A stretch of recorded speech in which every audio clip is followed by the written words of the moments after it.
Hi, I'm Jake Lohwater. I'm a couples therapist in Colorado, and I help empaths and engineers go from disconnected and resentful to more securely attached and more in love than ever before through couples therapy. I found this new platform and wanted to do a really brief video on this idea of priorities. And I titled this First You, Then Us, and Then Everything Else. And we'll discuss what priorities look like in our personal lives, in our relationships, in our families, and then pretty much everything else. Okay. I'm Jake Lohwater. I'm a couples therapist in Colorado, and I am informed and inspired from a lot of different teachers and models and methods. This tool that I'm going to describe is from Stan Tatkin's method and model called the psychobiological approach to couples therapy. So it's a tool from Stan's method in terms of helping couples develop more secure, functioning attachment, and then therein preserving the couple bubble. And we'll get into what all that means. Okay. So the core problem that I tend to see in couples therapy and in most relationships is usually sacrifice and burnout and honestly priorities that pull couples apart. So when we think about the foundation on ourselves, who we are in the relationship and then the needs of the relationship and really everything else. You could see the base, the bottom, the foundation is our relationship with ourselves and oftentimes sacrificing what we need for the betterment of everybody else, partners, kids, family, work, otherwise.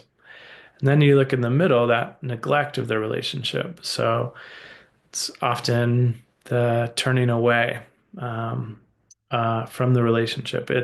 We've had too many fights. It's too difficult or too frustrating. We keep going around in circles. Neglect is actually an easier solution in the short term to, um, to in some ways shutting down and shutting off when relationship dynamics become painful or difficult or uncomfortable. And then at the top of that pyramid, putting priorities like work or kids or family ahead of yourself and ahead of the relationship, which tends to lead towards more and more disconnection and more irritation. Why does it matter? Ultimately, it's because it's a cycle. It continues, it's a self-fulfilling prophecy to a certain degree. Though, if we look at the small erosions to a relationship, to a sense of like well-being or connectedness or reassurance, there are hundreds of these little moments that can pull us apart. So, stress, kids, work, schedules, summer plans, winter plans, holiday plans. These small erosions are um, understandable. We build them in to kind of everyday life, but they do erode a sense of feeling more connected to ourselves and to others. We look at external pressures, so the pull of outside influences that can weaken the connection between ourselves and our partner. So oftentimes it's just the endless to-do lists or who needs what and how we meet our needs and really meet everybody else's needs. External pressures don't intend to pull for attention and um, focus, but they often do. It's kind of a natural thing that happens every day. Uh, the lack of protection is one that I see in relationships a lot, which is protecting ourselves, but not protecting our partner or not preserving the main or maintaining the relationship with our partner. And so, lack of protection tends to be how there's trust ruptures, how there's a feeling of, there's lack of respect, there's less care and consideration. And then towards the end of that cycle is that loss of connection. So while maybe the trust or the commitment is still strong and solid, the relationship continues, but there's something that gets lost, which is that fulfillment or that enjoyment or feeling seen or heard or understood um, by your partner. So, here, let's talk about what's an alternative to this. So the three-part framework here takes that pyramid concept and looks at one, two, threes. So one is our relationship with ourselves. So how are we doing, number one, as the foundation on really everything else. So how's our sense of self? Did we shower today? Did we have enough food? Did we have enough sleep? How are we doing? And I see couples with young kids. And a shower sometimes is a win, is having a dinner where you're actually being able to sit down and have dinner together sometimes is a win too, instead of just grabbing something between other things. So the relationship with ourselves often gets interrupted in meeting other people's needs. And I often see this with empaths in the relationship who feel really deeply, who oftentimes hold the emotional weight or the emotional labor of the relationship, that they usually prioritize their partner or everyone else. But that's also true for more the logic-based partners too, of what do I need to do for everybody else to be okay, to get their needs met, to feel a sense of like they're taken care of. So the relationship with ourself often gets usually kind of muddied under all the other needs of everybody else. Number two, when you look at the relationship with your partner, so your primary attachment with your partner, what that looks like comes second. So the relationship with ourself is the foundation. The relationship with your partner does require a lot of attention. And Stan Tatkin calls this the couple bubble, which is the recognition that we are in each other's care and that we do look out for each other, that we care about what happens, or we care about what our partner's feeling or experiencing um, day in, day out. Maybe not moment to moment, that would be a bit too much, but we do protect each other in that couple bubble and we do prioritize our relationships with our intimate partners right after ourselves. And then number three is everyone and everything else. And this includes kids, it includes work or family or others. And this is sometimes a bit of a difficult tool for some couples to work with because kids require attention all the time. They require our immediate attention, as do, sometimes work does as well. And sometimes family members do as well. There's crisis or there's like maybe medical needs. There's, how we support those in our lives. So this hierarchy and this framework oftentimes gets really upside down, which is I need to care for everybody else, and I'm usually on the bottom of this. So you could see how this framework sometimes is it's just lost in translation, is providing for others, but not caring for ourselves.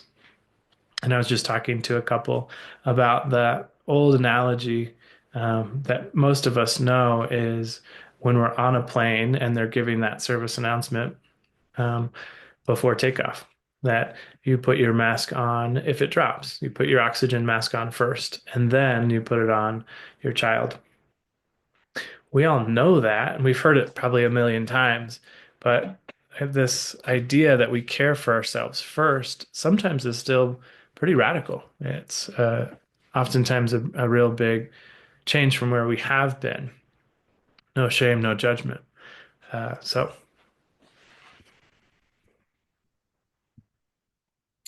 So the way this works as a tool is kind of a series of thoughtful and intentional check-ins.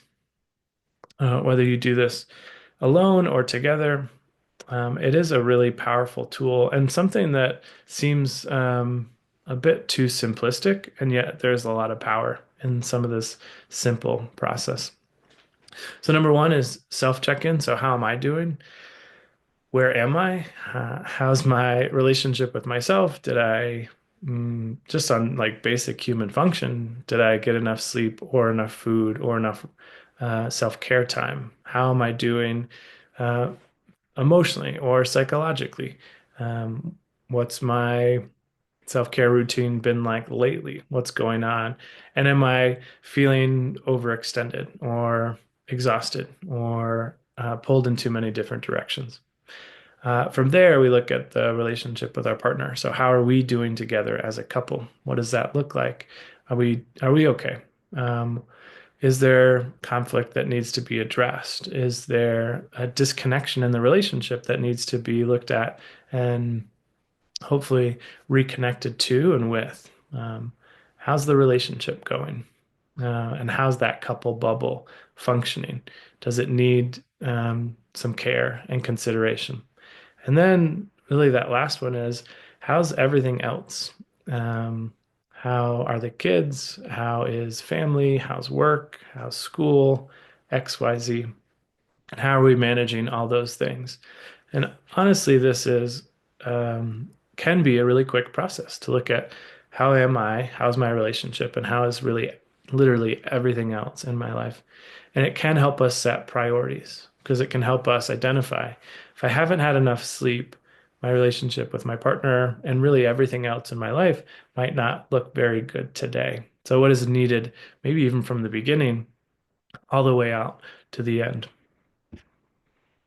So, if this is of interest, if you look at this framework and say, wow, my priorities are really different, I am overextending for my family, for my partner, for our lives, which is very common, and I see that a lot. And I'd encourage you to reach out, click the link in the description below to book a consultation call. I offer free 45-minute consultation calls to see if it's a good fit for us to work together, but then also um, what's needed in your relationship. So, what's going on that you want to address? And usually, from those calls, we have at least 2 to 3 things that you can do today that can improve the health and well being of your relationship for the long haul. Um, from that consultation, we can also develop a plan of action. So, some forward-looking goals and objectives and really dreams and aspirations that you have for the relationship, maybe for your self-care, maybe for your relationship, and maybe for managing those thirds in your lives. And then I am doing these videos more regularly. The idea of being able to teach some of what I teach couples in therapy, to be able to disseminate it, to deliver it to people where they are. So if you like what you heard, I'd encourage you to just hit the subscribe button and watch some more of the videos that I'm providing in terms of the content that I'm delivering to couples in therapy, but also to anyone who wants to know more about healthier relationships, about managing priorities, or addressing communication dynamics or conflict management, and really getting to a place where your relationship with yourself, with your partner, and with everything else in your life is more functioning and more enjoyable and more fulfilling. All right. Thanks a lot.